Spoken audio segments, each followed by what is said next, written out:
প্রচণ্ড গরমে সারা দেশে জনজীবন অতিষ্ঠ, সাধারণ মানুষের চরম ভোগান্তি। খুলনায় বেড়েছে ডায়রিয়া ও নিউমোনিয়া সহ বিভিন্ন রোগের প্রাদুর্ভাব। প্রচন্ড গরমে ঘামছে, যা খাওয়াচ্ছে তেমন তেমন বেশি ভালো হজম হচ্ছে না।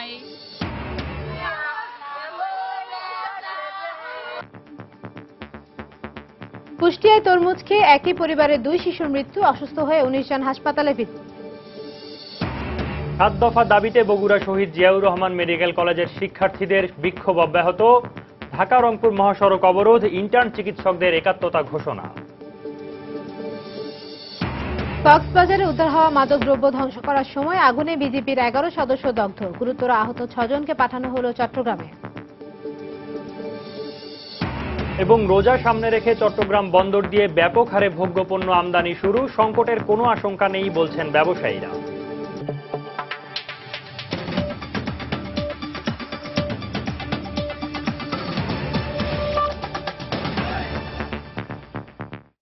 বাংলার সময়ের সঙ্গে আছি আমি সৌমিত্র শুভ্র এবং আমি ইশরাত জাহান। গ্রীষ্মের শুরুতে প্রচন্ড গরমে সারা দেশে অতিষ্ঠ হয়ে উঠেছে জনজীবন। সারা দেশের মতো গরমে অস্থির রাজশাহীর মানুষও। তবে সবচেয়ে বেশি বিপাকে পড়তে হচ্ছে শিক্ষার্থী এবং অফিস আদালতে কর্মরতদের। বিস্তারিত জানাচ্ছেন সাইফুর রহমান রকি। গেল কয়েকদিন ধরে রাজশাহী অঞ্চলে ভ্যাপসা গরমের মাত্রা বেড়েই চলেছে। এতে সবচেয়ে বেশি বিপাকে পড়েছে স্কুলগামী শিক্ষার্থীরা।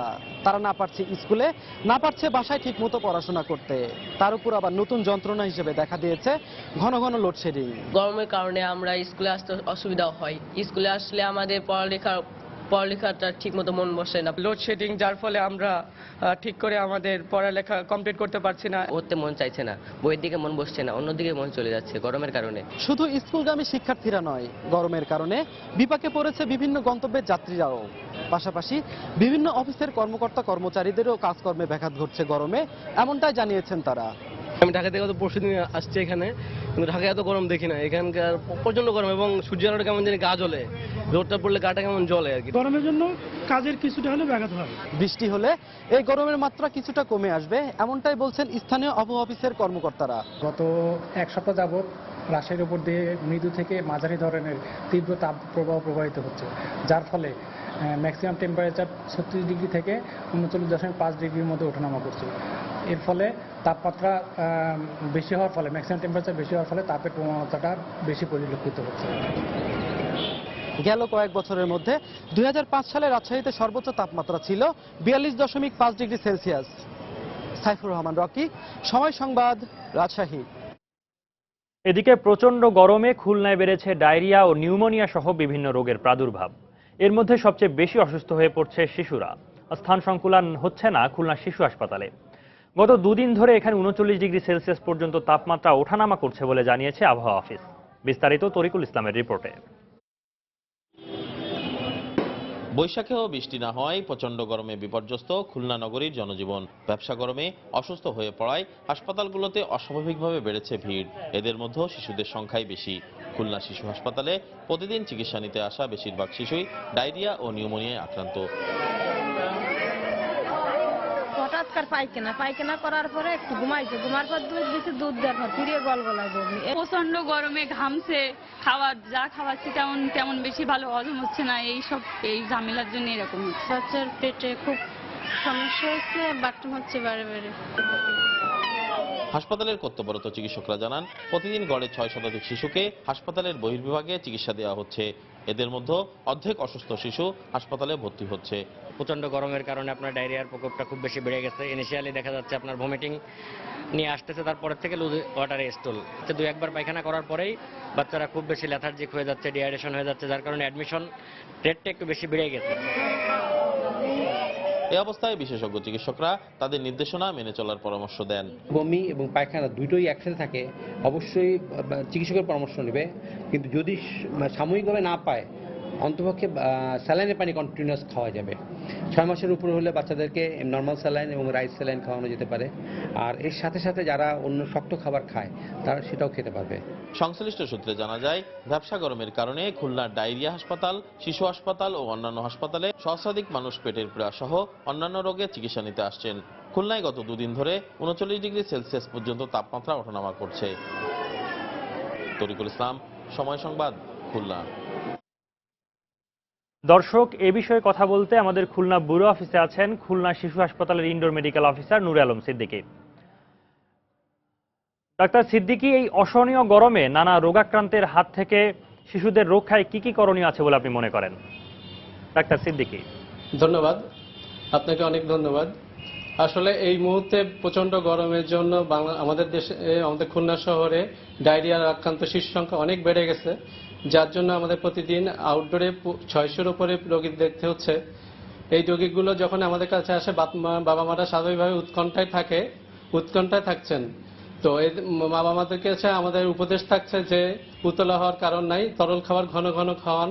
বিশেষ করে 2 বছরের নিচে যেসব বাচ্চারা আছে তাদেরকে, মায়েদেরকে বলবো আপনারা ঘন ঘন বাচ্চাকে বুকের দুধ খাওয়ান। এছাড়া যে 2 বছরের বেশি যেসব বাচ্চা আছে তাদেরকে স্বাভাবিক সব খাবার খাওয়াতে হবে, এবং 6 মাসের বেশি যেসব বাচ্চারা আছেন তাদেরকে ঘরের খাবার স্বাভাবিকভাবে সবকিছু খেতে দিন। সবচেয়ে বড় কথা হলো যে ডায়রিয়া হলে যেটা পানি শূন্যতা হয়, পানি শূন্যতা থেকে রক্ষা করার জন্য আপনারা আপনাদের শিশুকে তরল খাবারের প্রতি বেশি লক্ষ্য রাখবেন। বাচ্চাকে যেন দিন রাত মিলে 5-6 বার প্রস্রাবের দিকে খেয়াল রাখবেন। বাসি খাবার খাওয়াবেন না। বাথরুম আসার আগে এবং পরে হাত ভালোভাবে সাবান দিয়ে ধুয়ে নেবেন। এবং সবচেয়ে যেটা বড় কথা হলো সেটা হচ্ছে এই সময়কে উতলা হওয়া যাবে না। সব শিশুকে হসপিটালে ভর্তি হওয়ার প্রয়োজন নাই। বাবা মারা আমাদের কাছে আসেন যে মনে হয় সব কিছুকেই হসপিটালে ভর্তি করতে পারে, কিন্তু এদেরকে সবার লক্ষ্য রাখতে হবে যে আপনারা আপনাদের বাচ্চাকে যদি স্বাভাবিক খেলাধুলা সবকিছু করে, তাদের প্রস্রাব দিন রাত মিলে 5-6 বার বেশি হয়ে থাকে, তাহলে উতলা হওয়ার কোনো কারণ নাই। এক্ষেত্রে বাসায় বসে চিকিৎসা করা সম্ভব। আর একটা জিনিস আমি বলবো, সেটা হচ্ছে বাবা মারা মনে করেন ডায়রিয়া হলেই অ্যান্টিবায়োটিক খাওয়ালে মনে হয় ডায়রিয়া ভালো হয়ে যাবে, কিন্তু এই সময়টাকে আসলে তরল খাওয়ার দিকেই বেশি লক্ষ্য রাখতে হবে। ডাক্তার সিদ্দিকী, আরেকটা বিষয় জানতে চাচ্ছি যে প্রতিদিন খুলনা হাসপাতালে যে এত শিশু ভর্তি হচ্ছে, এদেরকে একসাথে জায়গা দিচ্ছেন কিভাবে, মানে স্থান সংকুলন করছেন কিভাবে? ধন্যবাদ। আসলে আমাদের হসপিটালটা প্রায় 250 বেডের উপরে আসন রয়েছে। আমরা আমাদের সাধ্যমতো চেষ্টা করছি বেড দেওয়ার। এরপরে যেগুলো অতিরিক্ত শিশু আসছে তাদেরকে আমরা ফ্লোরে অতিরিক্ত বিছানা দিয়ে, ম্যাট দিয়ে আমাদের সাধ্যমতো চেষ্টা করছি। আর আমাদের যে স্থান সংকুলন না হলে সেগুলো স্থানীয় যে হসপিটাল আছে, তারপরে 2টা মেডিকেল কলেজ আছে, সদর হসপিটাল আছে, এদেরকে আমরা রেফার করছি।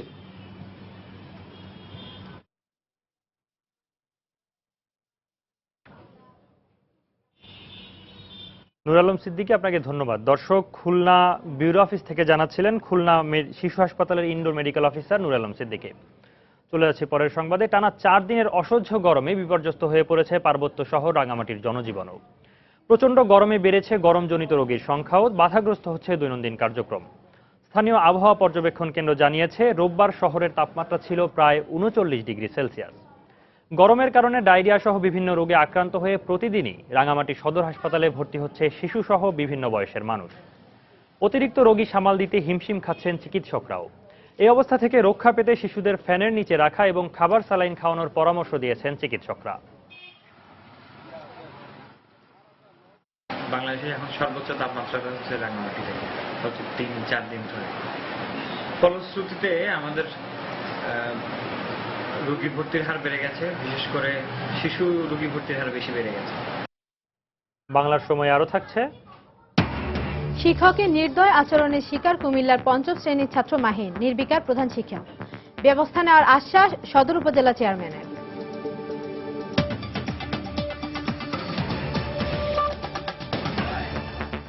কুষ্টিয়ার কুমারখালীতে তরমুজ খেয়ে একই পরিবারের 2 শিশুর মৃত্যু হয়েছে। অসুস্থ হয়ে হাসপাতালে ভর্তি হয়েছেন আরো 19 জন। নিহত স্বজনরা জানান, কালুয়া গ্রামের আজগর আলী ঢাকা থেকে ফেরার পথে স্থানীয় কুমারখালী বাস স্ট্যান্ড থেকে তরমুজ কিনে বাড়ি যান। এই তরমুজ তার পরিবার ও প্রতিবেশীরা খাওয়ার কিছু সময় পরই অসুস্থ হয়ে পড়ে অনেকে। পরে তাদের কুষ্টিয়া জেনারেল হাসপাতালে ভর্তি করা হলে চিকিৎসাধীন অবস্থায় মারা যায় আজগর আলীর 9 বছরের শিশুকন্যা স্মৃতি। উন্নত চিকিৎসার জন্য 8 বছরের শিশু অনিককে রাজশাহী মেডিকেলে নেওয়ার পথে সেও মারা যায়। এদিকে অসুস্থদের মধ্যে কয়েকজনের অবস্থা আশঙ্কাজনক বলে জানিয়েছেন চিকিৎসকরা। এই ঘটনায় 8 সদস্যের মেডিকেল বোর্ড গঠন করেছে হাসপাতাল কর্তৃপক্ষ। এদিকে বিকেলে ওই তরমুজ বিক্রেতাকে আটক করে কুমারখালী থানা পুলিশ।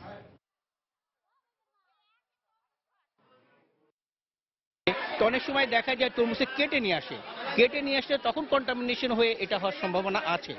এরপরেও আমরা শুধু যে তরমুজের দোষ দিচ্ছি এটা না, আমাদের ধারণা ওরা অন্য খাবার থেকে একই ফ্যামিলি শেয়ার করছে, সেখান থেকেও হতে পারে। এই মুহূর্তে যে কয়েকজন রুগী আসছে কম বেশি সবার অবস্থায় একটু খারাপ, ডিহাইড্রেটেড, কেউ সিভিয়ার ডিহাইড্রেটেড, কেউ মডারেটলি।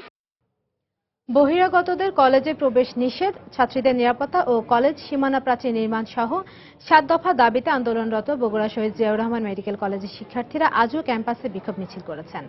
আর শিক্ষার্থীদের দাবির সঙ্গে একাত্মতা ঘোষণা করে কর্মবিরতি পালন করছেন ইন্টার্ন চিকিৎসকরাও। 7 দফা দাবিতে সকালে ক্যাম্পাসে বিক্ষোভ মিছিল করেন শিক্ষার্থীরা। পরে মিছিলটি ঢাকা রংপুর মহাসড়কে এসে কমপক্ষে 20 মিনিট মহাসড়ক অবরোধ করে বিক্ষোভ করে। পরে সংবাদ সম্মেলনে দাবি আদায় না হওয়া পর্যন্ত আন্দোলন চালিয়ে যাবার ঘোষণা দেন শিক্ষার্থীরা। এদিকে ইন্টার্ন চিকিৎসকদের কর্মবিরতিতে বিপাকে পড়েছেন রোগীরা।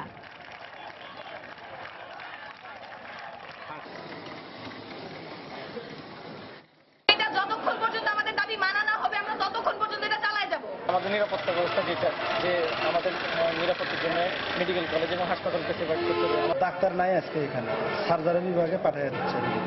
এক্সরে করার সেই রিপোর্ট পর্যন্ত কেউ দেখতে হবে। রোগী আসার পর থেকে ডাক্তার যাবো তো আসে না, কিন্তু আমরা টেনশনে আছি। শিক্ষকের নির্দয় নির্যাতনের শিকার হয়ে কুমিল্লার 5ম শ্রেণীর এক ছাত্র এখন হাসপাতালে চিকিৎসাধীন। স্বজনরা প্রধান শিক্ষিকাকে এ বিষয়ে অভিযোগ করলেও পাননি কোনো প্রতিকার। এদিকে এ বিষয়ে ব্যবস্থা নেওয়ার আশ্বাস দিলেন সদর উপজেলা চেয়ারম্যান। জেলা প্রতিনিধি বাহার রায়হানের পাঠানো তথ্য ছবি নিয়ে ডেস্ক রিপোর্ট। মাথা দিয়ে বাড়ি মাসে ম্যাডাম ম্যাডামের কাছে পড়ি না দেখুন না, ম্যাডামের কাছে পড়ি দিচ্ছে। ম্যাডাম আমার এভাবেই নির্যাতনের বর্ণনা তুলে ধরে কুমিল্লার থিরাপুকুর সরকারি প্রাথমিক বিদ্যালয়ের 5ম শ্রেণীর ছাত্র ইমতিয়াজ আহমেদ মাহিন। গত 13ই এপ্রিল তাকে পিটিয়ে আহত করে শিক্ষিকা নাহিদা বেগম। চুল কেটে দেওয়া সহ 200 বার কান ধরে উঠা বসা করানো হয়। 2 দিন বিদ্যালয়ে অনুপস্থিত থাকায় তার প্রতি এ নির্দয় আচরণ করা হয়। গুরুতর অসুস্থ হয়ে পড়লে মাহিনকে ভর্তি করা হয় কুমিল্লা সেন্ট্রাল মেডিকেল কলেজ হাসপাতালে। মাহিনের মা এর অভিযোগ, ঘটনাটি প্রধান শিক্ষিকাকে জানালেও নেওয়া হয়নি কোনো ব্যবস্থা। শাস্তি দেওয়ার পরে তারপর আমরা জানাইছি, স্কুল জানানোর পর তো তারা এত এবার করছে না। এদিকে এই ঘটনার সত্যতা স্বীকার করেন বিদ্যালয়ের প্রধান শিক্ষিকা। আর এ বিষয়ে ব্যবস্থা গ্রহণের আশ্বাস দিলেন কুমিল্লার সদর উপজেলা চেয়ারম্যান। শিক্ষা ডিপার্টমেন্টে এটা একেবারে নিষিদ্ধ। এখন উনি কাজটা করে ফেলছে, ওনার এটা অপরাধ। আমরা অনুতপ্ত।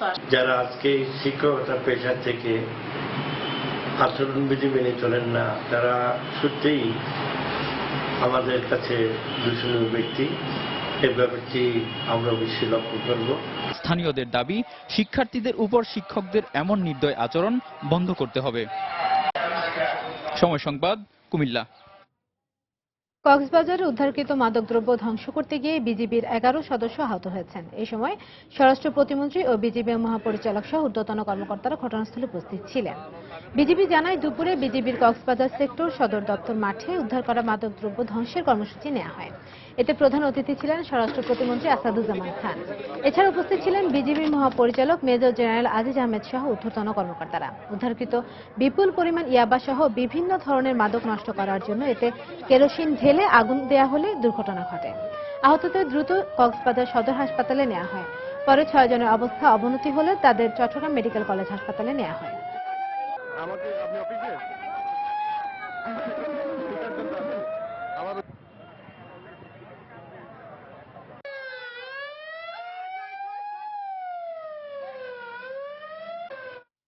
এদিকে কুষ্টিয়ায় বিজিবির পিকআপ ভ্যান দুর্ঘটনায় এক সুবেদার সহ 6 সদস্য আহত হয়েছেন। এর মধ্যে 4 জনকে আশঙ্কাজনক অবস্থায় হেলিকপ্টারে করে ঢাকা সিএমএইচে আনা হয়।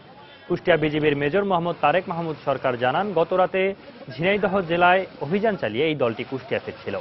ভোর 4টার দিকে কুষ্টিয়া পাবনা মহাসড়কের জুগিয়া পালপাড়ায় বিজিবি সদস্যদের বহনকারী পিকআপ ভ্যানটি নিয়ন্ত্রণ হারিয়ে রাস্তার পাশে পড়ে যায়। এতে বিজিবির 6 সদস্য গুরুতর আহত হন। তাদের উদ্ধার করে কুষ্টিয়া জেনারেল হাসপাতালে ভর্তি করা হয়। সেখানে 4 জনের অবস্থার অবনতি হলে তাদের হেলিকপ্টারে করে ঢাকায় আনা হয়। বাংলার সময় আরো থাকছে। প্রতিবন্ধীরা সমান তালেই কাজ করছেন সিলেটের বিভিন্ন কর্মক্ষেত্রে। হয়রানি কমলেও গণপরিবহনের সংরক্ষিত আসন না থাকায় চরম ভোগান্তি।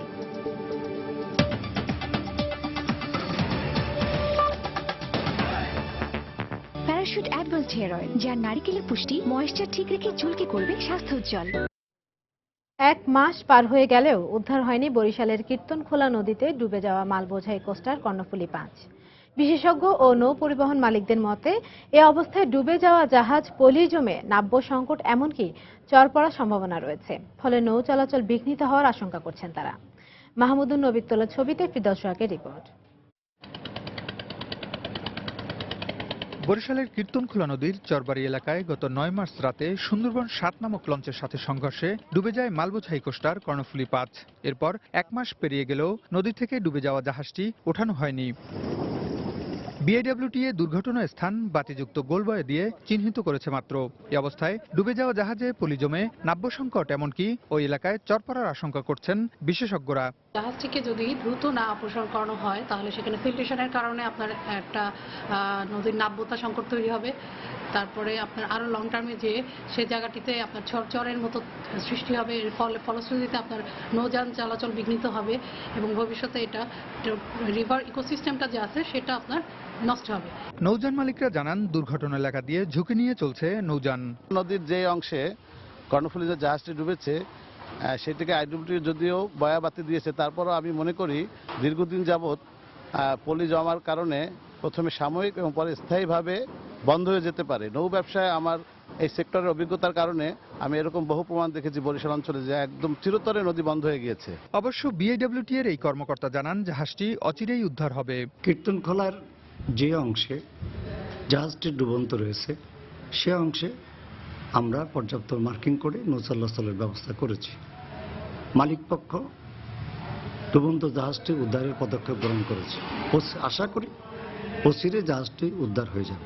বরিশালের তালতলী নদীতে যুদ্ধের সময় পিএস ইরানি ও পিএস মাজবি নামক দুটি জাহাজ ডুবে যায়। 40 বছর পর দুটোই উত্তোলন করা হয় কেটে, কিন্তু ততদিনে নদী মোড়ে পরিণত হয় খালে। ফিরদৌস সোহাগ, সময় সংবাদ, বরিশাল। আরেকবার জানিয়ে দিচ্ছি এখন পর্যন্ত শীর্ষ সংবাদগুলো। প্রচন্ড গরমে সারা দেশে জনজীবন অতিষ্ঠ, সাধারণ মানুষের চরম ভোগান্তি। খুলনায় বেড়েছে ডায়রিয়া ও নিউমোনিয়া সহ বিভিন্ন রোগের প্রাদুর্ভাব। প্রচন্ড গরমে ঘামছে, যা খাওয়াচ্ছি তেমন বেশি ভালো হজম হচ্ছে না। এই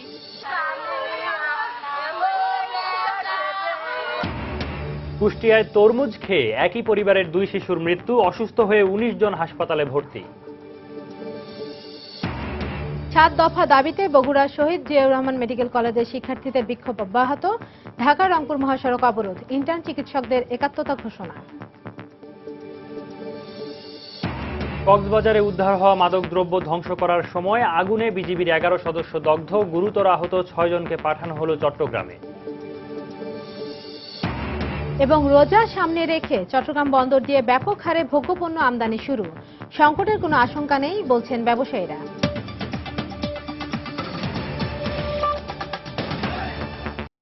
প্রতিবন্ধীরা সমান তালেই কাজ করছেন সিলেটের বিভিন্ন কর্মক্ষেত্রে। আগের তুলনায় হয়রানি কমলেও গণপরিবহনে সংরক্ষিত আসন না থাকায় চরম ভোগান্তির শিকার হচ্ছেন বিশেষ এই কর্মজীবীরা। সমাজবিজ্ঞানীদের মতে বিত্তবানরা একটু সাহায্যের হাত বাড়ালেই প্রতিবন্ধীরা সমাজের বোঝা না হয়ে সম্পদে পরিণত হবেন। আব্দুল হাদের রিপোর্ট।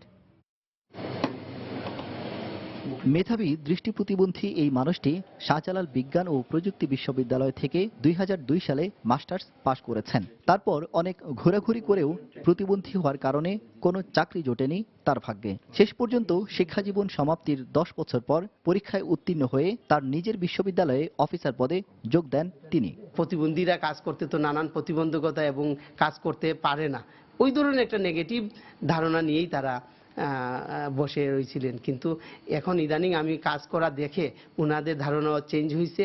নগরীর আরো কয়েকটি সরকারি ও বেসরকারি অফিসেও প্রতিবন্ধীরা সাধারণ মানুষের পাশাপাশি কাজ করছেন। কাজের ক্ষেত্রে কোনো সমস্যা নাই, সবাই যেরকম করে এরকম আমাকেই কাজ দেওয়া হয়, আমি করি। আমার মতো যারা প্রতিবন্ধী যারা আছে তারা মনের দিক থেকে যদি মনের জোর থাকে এটা সম্ভব একজন স্বাভাবিক মানুষের মতো কাজ করতে। অফিসের কর্তা ব্যক্তিরা জানান মানবিক দিক বিবেচনা করে তারা প্রতিবন্ধীদের একটু সহজ কাজে নিয়োজিত করেন। এখানে আমরা একটা ভোকেশনাল ট্রেনিং দিই বুক বাইন্ডিং এর উপরে। তারা শিখার পরে একজন প্রতিবন্ধী মানুষ সম্পূর্ণ একজন সুস্থ সবল মানুষের মতো কাজ করতে পারে। অফিস আদালতে প্রতিবন্ধীরা ভালো থাকলেও গণপরিবহনে তাদের জন্য কোনো আলাদা ব্যবস্থা না থাকায় সমস্যায় পড়তে হচ্ছে তাদের। প্রতিবন্ধী দুই সিট টাকা লাগে, এটা তোমার আমি আগে কখনো জানতাম না। এই সমাজবিজ্ঞানীর মতে সমাজে চলতে গিয়ে প্রতিবন্ধীদের নানা সমস্যার সম্মুখীন হতে হচ্ছে। তাদের ফিনান্সিয়াল ব্যাপারে হেল্প করার জন্য গভর্নমেন্টের নির্দিষ্ট ভর্তুকি আছে, সেই জিনিসগুলো আমাদের দেশে অ্যাবসলিউটলি এখন নাই। কিছু টেকনিক্যাল বা টেকনোলজি ব্যবহার করে তাদের শিক্ষার ক্ষেত্রে কিছু অল্প সীমিত প্রতিষ্ঠানের মাধ্যমে তাদেরকে ক্যাপাসিটেট করা হচ্ছে আর কি। সঠিক প্রশিক্ষণ, আলাদা শিক্ষা পদ্ধতি চালুর পাশাপাশি সরকারিভাবে বিশেষ উদ্যোগ নেওয়া হলে প্রতিবন্ধীরা আর সমাজের বোঝা হয়ে থাকবেন না বলে মনে করেন এই সমাজবিজ্ঞানী। আব্দুল আহাদ, সময় সংবাদ, সিলেট। 3 দিনেও সচল হয়নি ঝড়ে ক্ষতিগ্রস্ত ভৈরবের বিদ্যুৎ সরবরাহ ব্যবস্থা।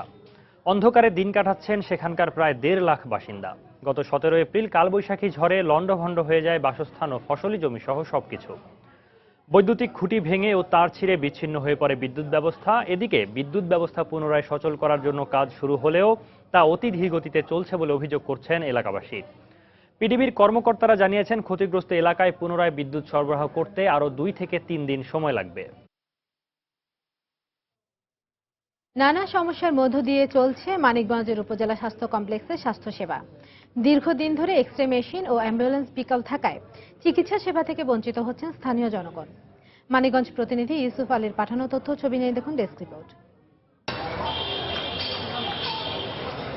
মানিকগঞ্জের সাটুরিয়ায় 50 শয্যা বিশিষ্ট স্বাস্থ্য কমপ্লেক্সের বহির্বিভাগে প্রতিদিন চিকিৎসা নেন প্রায় 2 শতাধিক মানুষ, আর এখানে ভর্তি থাকেন গড়ে 30 জন রোগী। কিন্তু এত মানুষের চিকিৎসা সেবা দেওয়ার জন্য যেখানে 30 জন ডাক্তারের প্রয়োজন, সেখানে আছেন মাত্র 9 জন। তারাও আবার অনেকেই থাকেন ঢাকা ও সাভারে, ফলে বেশিরভাগ সময়ই ডাক্তার পাওয়া দায় হয়ে যায় রোগীদের জন্য। সব সময় দেখা গেছে ডাক্তারও পাওয়া যায় না, ডাক্তার থাকে না, ঠিক মতো আমরা সেবা যত্ন এখানে পাই না। শুধু আমরা গরিব মানুষের সেবার জন্য সব ওষুধপাতি আমাদের বাইরে থেকে কিনে আনতে মনে হয় না এটা হসপিটাল, এটা মনে হয় যে একটা ডাস্টবিনের অবস্থা। আর টয়লেট অবস্থা খুবই খারাপ। 10 জন শ্রেণীর স্টাফ নার্স আছে, আর সুইপারে বেশি সমস্যা, পরিষ্কার পরিচ্ছন্ন ব্যাপারে খুবই সমস্যা হইতেছে। হাসপাতালের ডাক্তার এসব সমস্যার পাশাপাশি আরো জানালেন এখানকার একমাত্র এক্স-রে মেশিন এবং অ্যাম্বুলেন্স দুটোই নষ্ট, ফলে ব্যাহত হচ্ছে চিকিৎসা সেবা। ডাক্তার থাকার কথা তা এখনো পাইনি, বিধায় আমরা স্বাস্থ্যসম্মত সেবা এবং সেটা আমরা নিশ্চিত করতে পারছি না। সাটুরিয়ার একমাত্র স্বাস্থ্য কমপ্লেক্সের এসব সমস্যা অচিরেই সমাধান হবে বলে আশ্বাস দিলেন মানিকগঞ্জের সিভিল সার্জন। আমাদের যে হসপিটালটি মূলত 31 শয্যা থেকে 50 শয্যা উন্নীতকরণ হয়েছে, কিন্তু উন্নীতকরণের ফলে লজিস্টিক এবং জনবল এখন আমরা পাইনি। আর আমাদের জনবল যে নিয়োগের প্রক্রিয়াধীন আছে, আমরা মনে করতেছি অতি শীঘ্র পেয়ে যাব। 1980 সালে প্রতিষ্ঠিত সাটুরিয়া উপজেলা স্বাস্থ্য কমপ্লেক্সের কার্যক্রম পুরোপুরি চালু করা গেলে পার্শ্ববর্তী 15টি ইউনিয়নের কয়েক হাজার মানুষের স্বাস্থ্য সেবা নিশ্চিত হবে। সময় সংবাদ, মানিকগঞ্জ। নারায়ণগঞ্জে গৃহবধূ সালেয়া বেগম হত্যা মামলায় একজনের মৃত্যুদণ্ড ও একজনকে যাবজ্জীবন কারাদণ্ড দিয়েছেন আদালত। এছাড়া দুজনকেই 10,000 টাকা করে অর্থদণ্ড দেয় আদালত। রোববার সকালে এ রায় দেয়া হয়। মৃত্যুদণ্ডপ্রাপ্ত আসামি ফিরোজ পলাতক থাকায় জেলা ম্যাজিস্ট্রেটকে তার পরিবারের কাছ থেকে জরিমানার 10,000 টাকা আদায়ের নির্দেশ দেওয়া হয়। অন্যদিকে যাবজ্জীবন দণ্ডপ্রাপ্ত আসামির জরিমানার টাকা আদায় করতে না পারলে আরও 2 বছর কারাদণ্ডের আদেশ দেন আদালত। 2006 সালের 23 সেপ্টেম্বর রাতে সিদ্ধিরগঞ্জে নিজ বাড়িতে সালেহা বেগমকে কুপিয়ে হত্যা করা হয়। এই ঘটনায় নিহতের স্বামী বাদী হয়ে হত্যা মামলা দায়ের করেন। দীর্ঘ 8 বছর পর এই মামলার রায় দেয়া হলো।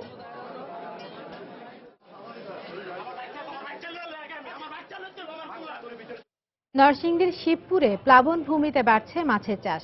আর্থিক সফলতায় নতুন করে যুক্ত হচ্ছেন অনেকে, এতে কমছে বেকারত্ব। জেলা প্রতিনিধি আশিকুর রহমান পিয়ালের পাঠানো তথ্য ছবি নিয়ে দেখুন ডেস্ক রিপোর্ট। নরসিংদীর শিবপুর উপজেলার অধিকাংশ এলাকা জুড়ে রয়েছে লাল মাটির টিলা। প্রতি বছরই বর্ষা মৌসুমে এসব টিলার বোরো ধানের ঢালু জমিগুলো পানিতে প্লাবিত হয়, ফলে ধান চাষের পর এলাকার কৃষি জমিগুলো পড়ে থাকত পতিত অবস্থায়।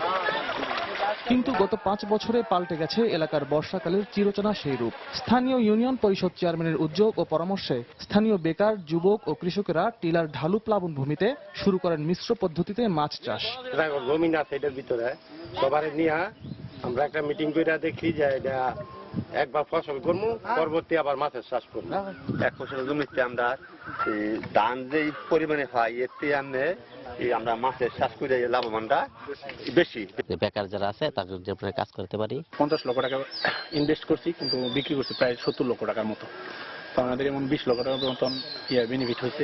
স্থানীয় চাষিরা সমিতির মাধ্যমে অর্থ সংগ্রহ করে নিজেদের পাশাপাশি অন্যদেরও মাছ চাষে সম্পৃক্ত করায় কর্মসংস্থানের সুযোগ সৃষ্টি হয়েছে। আমাদের বেকার যে যুবক তারা আজকে ব্যাপকভাবে নিজেদের জমিতে পাশাপাশি আরো যারা জমিওয়ালা আছে তাদেরকে সংগঠিত করে আজকে এই মাছ চাষে ব্যাপকভাবে তারা অর্থনৈতিক উন্নয়নে এবং সাফল্যতা অর্জন করছে। এদিকে প্লাবন ভূমির পতিত জমিতে মাছ চাষ বৃদ্ধির জন্য প্রয়োজনীয় প্রশিক্ষণ ও পরামর্শ দেওয়া হচ্ছে বলে জানালেন জেলা মৎস্য কর্মকর্তা। চাষিদেরকে প্রশিক্ষণ দিয়েছি এবং তাদেরকে কারিগরি প্রদান করতেছি, যার ফলে তারা মাছ চাষ করে প্রায় 1370 মেট্রিক টন মাছ উৎপাদন হয়েছে গত বছর।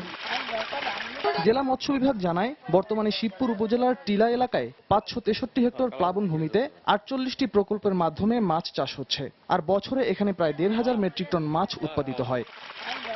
সময় সংবাদ, নরসিংদী। বিভিন্ন দাবিতে চট্টগ্রামের সরকারি প্রাথমিক বিদ্যালয়ের সহকারী শিক্ষকরা মানববন্ধন করেছেন। রোববার সকাল 10টা থেকে 11টা পর্যন্ত চট্টগ্রাম প্রেস ক্লাবের সামনে এই মানববন্ধন কর্মসূচি পালন করেন মহানগর ও জেলার বিভিন্ন থানার প্রাথমিক বিদ্যালয়ের সহকারী শিক্ষকরা। মানববন্ধনে বক্তারা অভিযোগ করেন, দীর্ঘদিন ধরে দ্বিতীয় শ্রেণীর পদমর্যাদার দাবি জানিয়ে আসলেও তার কোনো বাস্তবায়ন হচ্ছে না। এছাড়া প্রধান শিক্ষকদের সাথে তাদের বেতন বৈষম্যও বাড়ছে দিন দিন। এই অবস্থায় সরকার তাদের ন্যায্য দাবি মেনে না নিলে আগামীতে কঠোর কর্মসূচি দেওয়ার হুঁশিয়ারি দেন শিক্ষকরা।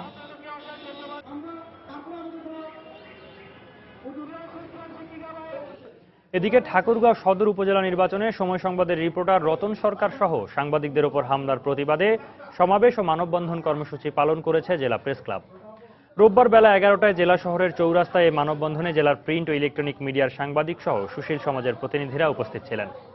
জেলা প্রেস ক্লাবের সভাপতি মনসুর আলী ও সাধারণ সম্পাদক ইমাম বুলবুল সহ সাংবাদিক নেতারা হামলার ওই ঘটনার জন্য নিন্দা ও প্রতিবাদ জানান। এ সময় তারা শিগগিরই ঘটনার সঙ্গে জড়িতদের বিচার দাবি করেন। গত 16 এপ্রিল সদর উপজেলা নির্বাচনে সংবাদ সংগ্রহে গেলে রতন সরকার সহ সাংবাদিকদের ওপর হামলা চালায় যুবলীগের নেতাকর্মীরা। মুন্সিগঞ্জে গৃহবধূ হত্যার বিচারের দাবিতে সড়ক অবরোধ ও গাড়ি ভাঙচুর করেছে নিহতের স্বজন ও বিক্ষুব্ধ এলাকাবাসী। শনিবার সকালে মুন্সিগঞ্জ সদর উপজেলার মিরাপাড়া এলাকায় এই হত্যাকাণ্ডের ঘটনা ঘটে। এই ঘটনার প্রতিবাদে রোববার সকাল 9টা থেকে 10টা পর্যন্ত 1 ঘন্টার জেলার অন্যতম প্রধান সড়ক সিপাহীপাড়া চৌরাস্তা অবরোধ করে রাখে বিক্ষুব্ধ এলাকাবাসী। এতে জেলা শহরের সাথে 4টি উপজেলার যোগাযোগ পুরোপুরি বিচ্ছিন্ন হয়ে যায়। পরে পুলিশ ও প্রশাসনের পক্ষ থেকে 24 ঘন্টার মধ্যে আসামিদের গ্রেপ্তারের আশ্বাস দিলে তারা অবরোধ তুলে নেয়।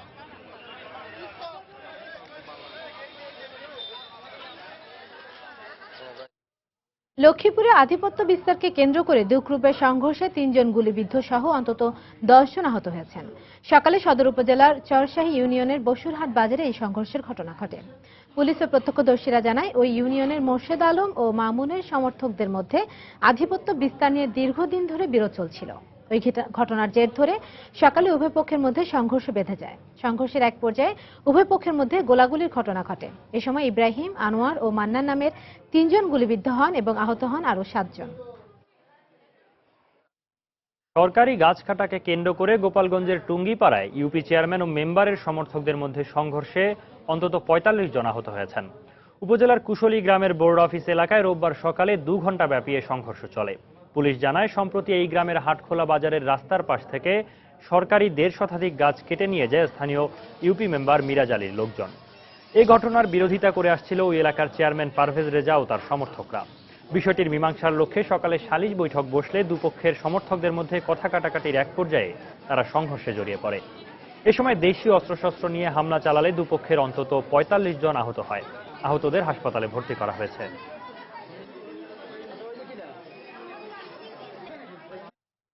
যথাযোগ্য ধর্মীয় ভাবগাম্ভীর্যের মধ্য দিয়ে সারা দেশে পালিত হচ্ছে খ্রিস্টান ধর্মাবলম্বীদের অন্যতম প্রধান ধর্মীয় উৎসব ইস্টার সানডে।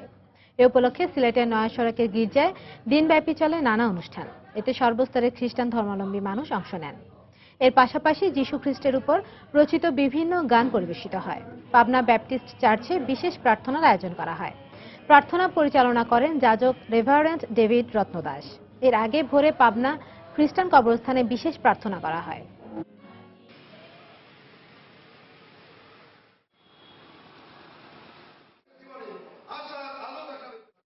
সারা দেশের মতো চট্টগ্রামেও পালিত হচ্ছে ইস্টার সানডে। গত মধ্যরাতে চট্টগ্রামের ক্যাথলিক চার্চে প্রার্থনার মাধ্যমে শুরু হয় কর্মসূচি। এতে অংশ নেন খ্রিস্টান সম্প্রদায়ের নারী পুরুষ সহ নানা বয়সী মানুষ। আরো জানাচ্ছেন পার্থ প্রতি বিশ্বাস।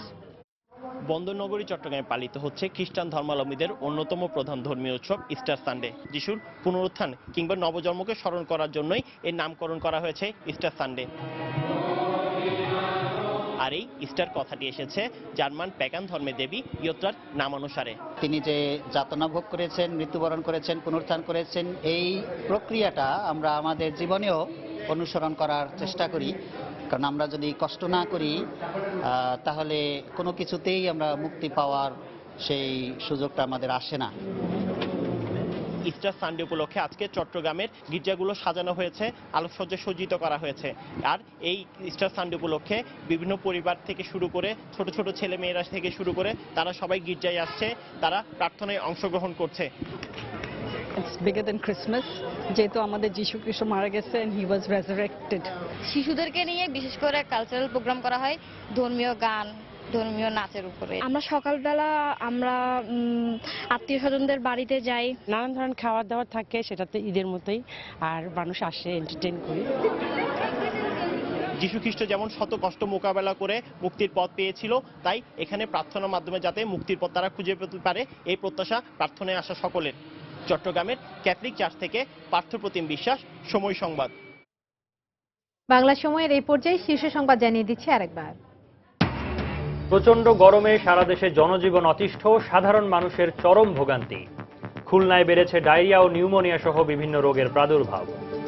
প্রচন্ড গরমে ঘামছে, যা খাওয়াচ্ছি তেমন বেশি ভালো হজম হচ্ছে না। এই